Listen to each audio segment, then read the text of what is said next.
اور کیا بہوؤں بیٹیوں کا تماشا لگایا اور نیم برہنہ بیٹیاں لوگوں کی شہوانی نگاہوں کے سامنے ہیں، اور باپ بھی کھڑا ہے اور بیٹا بھی کھڑا ہے، نہ باپ کی آنکھوں میں حیا ہے، نہ بیٹے کی نظروں میں حیا ہے، نہ بھائیوں میں غیرت ہے، اور کہتے ہو اللہ کی رحمتیں ہمارے اوپر نازل ہوں۔ یہ تو شکر کرو پتھر نہیں برستے محمد عربی کے قدموں کا صدقہ۔ اسلام کا جو بنیادی اخلاق ہے وہ حیا ہے، یہ بات ذہن میں رکھیں۔ ہر دین کی ایک پہچان ہے، حضور نے فرمایا اسلام کی بنیادی پہچان کیا ہے؟ حیا ہے۔ جب ہم نے اسلام کے دامن کو چھوڑ دیا ہے، یہ رسم حنا کے نام سے بدتمیزی یہ کس معاشرے سے ہم نے لی ہے؟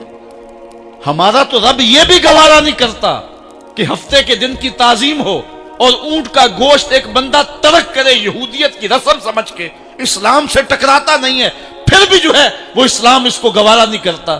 اور کیا بہوؤں بیٹیوں کا تماشا لگایا اور نیم برہنہ بیٹیاں لوگوں کی شہوانی نگاہوں کے سامنے ہیں، اور باپ بھی کھڑا ہے اور بیٹا بھی کھڑا ہے، نہ باپ کی آنکھوں میں حیا ہے، نہ بیٹے کی نظروں میں حیا ہے، نہ بھائیوں میں غیرت ہے، اور کہتے ہو اللہ کی رحمتیں ہمارے اوپر نازل ہوں۔ یہ تو شکر کرو پتھر نہیں برستے محمد عربی کے قدموں کا صدقہ۔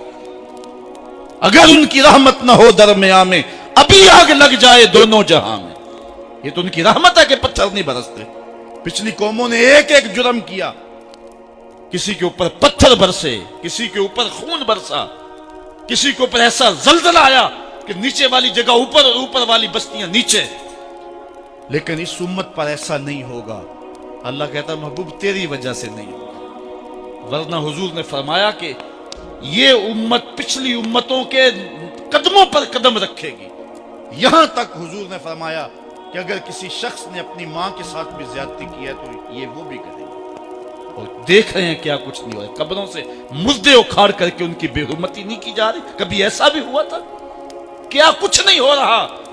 تم کہتے ہو کہ ہمارے اوپر اللہ کی رحمتیں نہیں اترتی، میں کہتا ہوں شکر کرو پتھر نازل نہیں ہوتے، اور یہ صدقہ ہے محبوب کی کالی کملی کا۔ اور اللہ نے فرمایا ما کان اللہ لیعذبہم وانت فیہم، محبوب تیری وجہ سے میں عذاب نہیں اتارا ورنہ پیس کے رکھ۔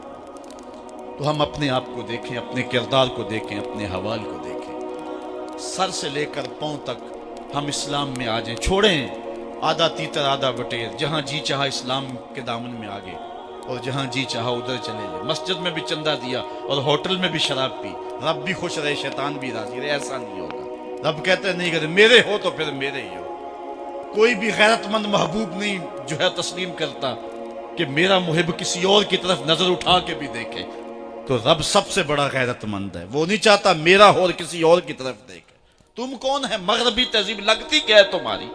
اپنی ملت کا قیاس اقوام مغرب سے نہ کر، خاص ہے ترکیب میں تجھے قوم رسول ہاشمی۔ تم غیروں کی نکالیاں کرتے پھرتے ہو، تمہارے سامنے سیدہ عائشہ کی سیرت موجود نہیں ہے؟ تم مغرب کے ٹینوں بننے کی کوشش کرتی ہے میری بیٹی، تیرے سامنے محمد کی بیٹی فاطمہ کا نقشہ نہیں ہے؟ کدھر بھاگ رہی ہے؟ یہ بال کھول کے بازار میں کون جا رہا ہے؟ یہ نیم برہنہ کون جا رہا ہے؟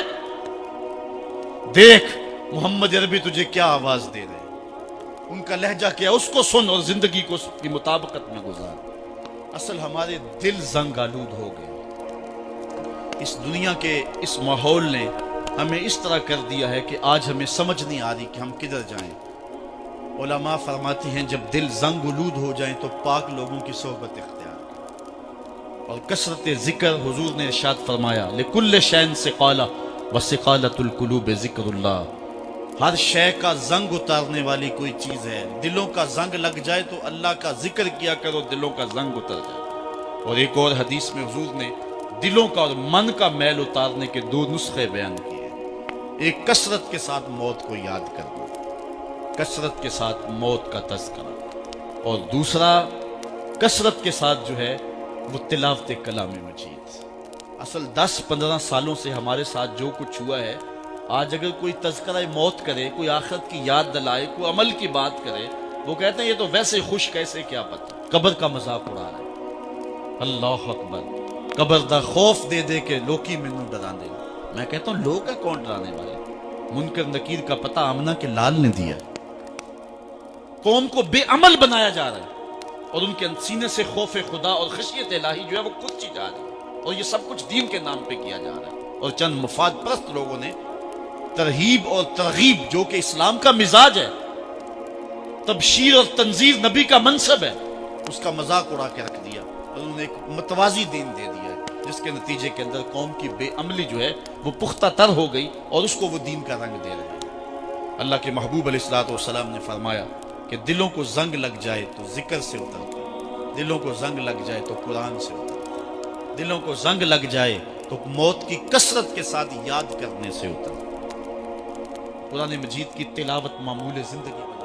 وہ کہتے ہیں کہ چہرے کا پردہ نہیں ہے، ہاتھوں کا پردہ نہیں ہے، پاؤں کا پردہ نہیں ہے۔ شاید وہ اس بات کو جو ہے وہ سمجھنے سے قاصر ہیں کہ یہ محارم کے لیے ہے۔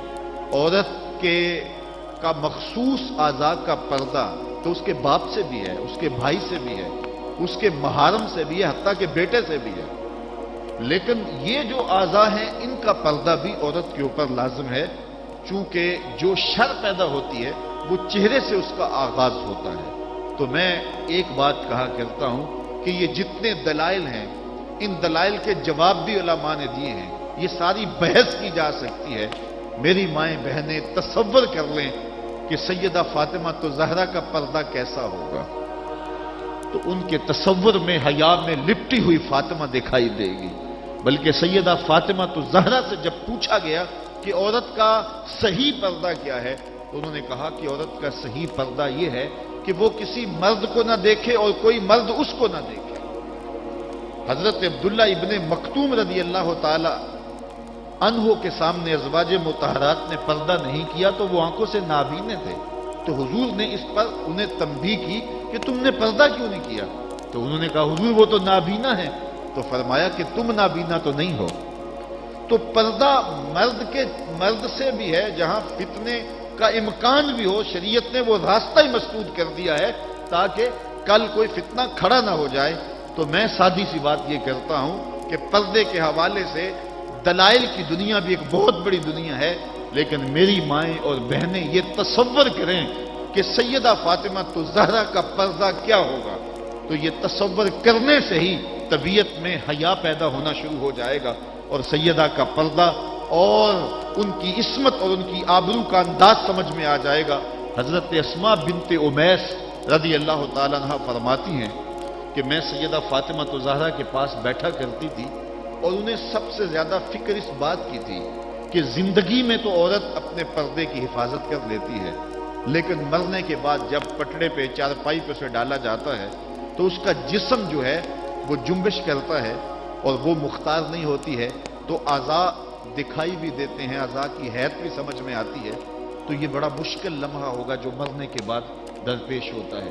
تو فرماتی ہیں کہ میں نے انہیں کہا کہ جب حبشہ کی جانب ہجرت کی تھی تو میں بھی ان لوگوں میں شامل تھی، تو میں نے وہاں حبشہ میں دیکھا ہے کہ چارپائی کے چاروں پایوں کے ساتھ شاخ باندھ دیتے ہیں اور پھر ان کو درمیان میں جوڑ دیتے ہیں اور اس کے اوپر کپڑا ڈال دیتے ہیں اور یہ ایک ڈولی بن جاتی ہے۔ تو کہتی ہیں جب میں یہ بات بتائی تو سیدہ بہت زیادہ خوش ہوئی، کہا یہ تو ایک بہت اچھا طریقہ سمجھ میں آ گیا جس سے مرنے کے بعد بھی عورت کے پردے کی اور اس کے جسم کی حفاظت ہو سکے گی، کسی کی نظر نہیں پڑے گی۔ تو یہ وہ سیدہ ہیں کہ جنہوں نے اپنے پردے کی حفاظت یوں کی کہ غیر مرد نے انہیں نہیں دیکھا، اور پھر مرنے کے بعد بھی ان کے لیے وہ ڈولی تیار کر لی گئی، رات کی تنہائیوں میں ان کا جنازہ پڑا گیا، اور یہ وہ پاک دامن خاتون ہے جن کا آنچل مہر و ماں نے بھی نہیں دیکھا ہے۔ اور جب قیامت کا دن ہوگا تو حضرت سیدہ فاطمہ تو زہرا 70,000 خواتین کے جلو میں نکلیں گی، تو آواز آئے گی یا اہل الجمع غدوا ابصارکم لأن فاطمہ بنت محمد حتی تمر، اے لوگوں نگاہیں نیچی کر لو، محمد عربی کی بیٹی کی سواری گزر رہی۔ تو دنیا پر بھی ان کے پردے کی حفاظت، بعد از وصال بھی، اور پھر قیامت کے دن بھی۔ مجھے بتائے عورت کیا وہ مغرب کی آوارہ لڑکی کے روپ میں زندگی گزارنا چاہتی ہے یا سیدہ فاطمہ تو زہرا کے پردے کی وارث بننا چاہتی؟ وہ سڑکوں پر لہرا کر چلنے میں فخر محسوس کرتی ہے یا کہ وہ اپنے مخصوص پردے میں لپٹ کر کے تقدس مہاب انداز میں گھر سے مجبوراً نکلنا پڑے تو نکلنا پسند کرتی ہے؟ کوئی بھی شریف زادی یہ پسند نہیں کرے گی کہ وہ مغرب کی حیا باختہ لڑکیوں کی طرح آوارہ مزاج ہو اور اس کی طرف شہوانی اور بھوکی اور غلیظ اور گندی نظریں اٹھے. وہ چاہے گی کہ میں تقدس معاب زندگی گزاروں. میری بہن، تیرا برقع تیرے لیے قید خانہ نہیں، تیرے برقعے کی ایک ایک سلوٹ تیرے حیا کا پہرا ہے. تو مغرب کی ٹینوں نہیں ہے، تو مشرق کی بیٹی ہے. تو فاطمہ ہے، تو عائشہ ہے، تو حفصہ ہے. تیرا پردہ اس کائنات کے حسن کی علامت ہے. تو سمٹ جائے گی تو امت پھیل جائے گی، تو گھر کو سنبھال لے گی تو امت بحر و بر پہ جاری ہو جائے گی. تو عورت کو گھر میں سمٹ کر کے اپنی اندرون خانہ ذمہ داریوں کو سنبھال کر کے اپنی عصمت اور اپنی آبرو کی حفاظت کرنی چاہیے تھی. اقبال نے بڑی خوبصورتی سے اس پر بحث کی ہے کہ عورت کے لیے پردہ ضروری ہے یا نہیں، اور پھر کہا عورت کو یہ خود اپنے آپ سے پوچھنا چاہیے کہ وہ کس روپ میں اچھی لگتی ہے. ذرا دیکھیے اقبال کا لہجہ. اللہ اکبر. اس راز کو عورت کی حقیقت ہی کرے فاش. مجبور ہے معذور ہے مردانے خرد مند. کیا چیز ہے آرائش و زیبائش میں زیادہ، آزادی نسواں یا زمرد کا گلو بند. اقبال کہتا ہے کہ عورت اپنے اندر کی عورت سے پوچھے کہ اس کے لیے حسن کہاں ہے.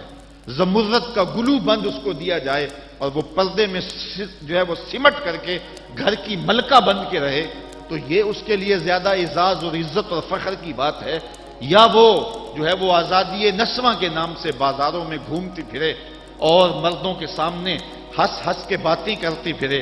ایک عورت 4 گھر کے افراد کی خدمت کو اپنے لیے بوجھ سمجھتی ہے اور اسلام کو مطعون کرتی ہے کہ اسلام نے مجھے جو ہے وہ پابند کر دیا ہے اور گھر کے اندر محدود کر دیا ہے، اور میں اتنے بچوں کی تربیت میرے کندھوں پہ ڈالتی ہے اور میں شوہر کی خدمت بھی کروں، بچوں کی خدمت بھی کروں، تو اسلام نے تو میرے اوپر بڑی پابندی لگا دی ہے، مجھے آزادی ملنی چاہیے.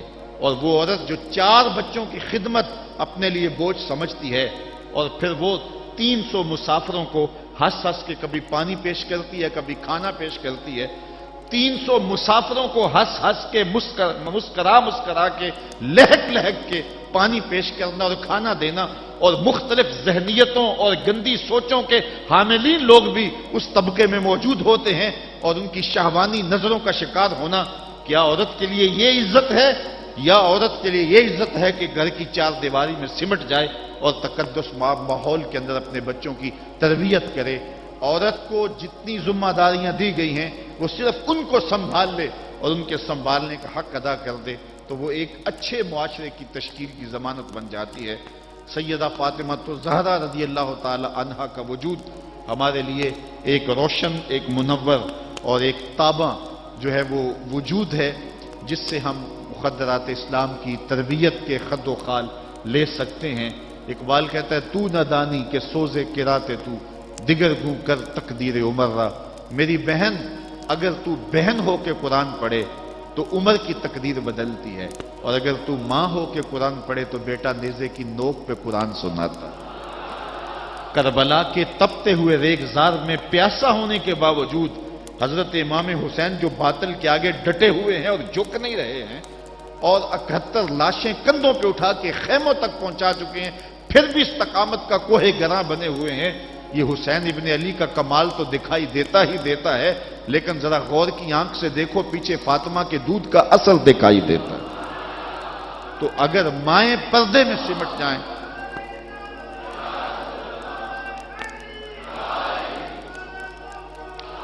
تو یہ حضرت امام حسین کی صورت کے اندر امت کو جو خوبصورت تحفہ دیا. بلکہ یہاں اقبال تو بے خود ہو گیا نا، وہ کہتے ہیں آپے سے باہر ہونے کی کیفیت، کہ عقیدت کا رنگ ایسا چڑھا کہ بس جذبات سے مغلوب ہوا. اقبال کہتا ہے کہ رشتہ آئین حق زنجیر پاس فرمانے جناب مصطفیٰ، ورنہ گردے تربتش گردید میں سجدہ برخا کے او پاشید میں. اے فاطمہ، جو کام تو نے کیا، اگر شریعت کے حکم کی زنجیریں میرے پاؤں میں نہ ہوتی اور آپ کے باپ کا ہی حکم کہ اللہ کے علاوہ کسی اور کو سجدہ جائز نہیں، یہ مجھے ملحوظ نہ ہوتا، تو میں کعبے کی طرف رخ کر کے سجدہ کرنے کی بجائے تیری قبر کی مٹی کی طرف منہ کر کے سجدہ کرتا، اور میں کعبے کا طواف کرنے کی بجائے تیری قبر کا طواف کرتا، کیونکہ جو کام تو نے کیا ہے وہ کسی اور نے نہیں کیا۔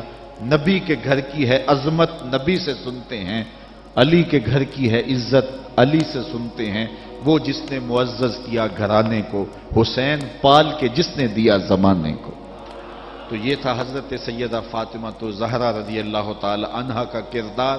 آج کی عورت سیدہ کے کردار کو اپنے لیے نمونہ حیات بنا کے اپنی زندگی کی راہیں متعین کر دے۔ اگر پندے سے درویش پذیری، ہزار امت بمیرت تو نہ میری، بطول باش و پنہا شو ازیں اثر کہ در آغوش شبیر بگیری۔ اگر فقیر کی ایک بات تو مان لے، ہزار امت مر جائے گی۔ اقبال کہتا ہے امت مسلمہ تجھے زوال نہیں آ سکتا، اور وہ کیا ہے؟ بطول بن جا اور زمانے کی نگاہوں سے پوشیدہ ہو جا، پھر تیری گود میں بھی حسین کے جانشین جنم لیا کریں گے۔ تو جب عورتوں کا کردار بچوں کی تربیت تک محدود ہوتا ہے اور وہ اس کردار کو بحسن و خوبی نبھاتی ہیں تو پھر ایک اچھا معاشرہ تشکیل پاتا ہے۔ لیکن جب حیا باختگی زمانے کو جکڑ لیتی ہے تو پھر قومیں اپنا وجود کھو دیتی ہیں۔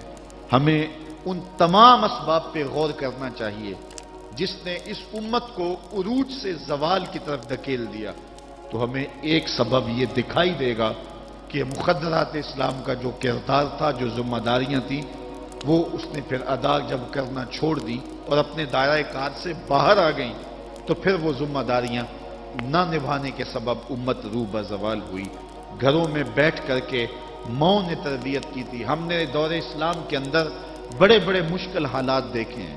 مشکل حالات میں جب اسلام پہ سخت سے سخت وقت آئے، لیکن جب درگاہیں بند ہوں گی، جب خانقاہیں بند ہو گئیں، جب مدارس دینیاں بند ہو گئے، جب اذانوں پہ پابندی لگ گئی، جب بہت کچھ ہوا تھا، لیکن ماں کی گود کی درسگاہ تو کبھی بند نہیں نہ ہوتی ہے۔ تو ماؤں نے اس وقت دین کو زندہ رکھا۔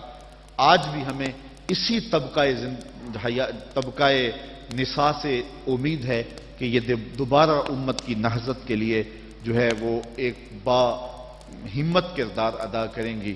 اللہ تعالیٰ خواتین اسلام کو حضرت سیدہ پاک کے اسوہ نور کی روشنی میں اپنی زندگی گزارنے کی توفیق عطا فرمائے۔ یہ جو سال ہا سال کے بعد اور سال کے دوران بھی ان کا تذکرہ کیا جاتا ہے، تو فضائل کا باب بھی اپنی جگہ پہ، لیکن ہمیں ان کی زندگی بطور نمونہ اختیار کر کے ماؤں بہن اور بیٹیوں کو اپنی زندگیوں میں شامل کر لینی چاہیے، تاکہ جو ہے وہ اس سے روشنیاں اور اجالے زندگیوں میں شامل کر لیے جائیں۔ اللہ تعالیٰ اپنی خاص رحمتوں سے ہمیں مالا مال کرے۔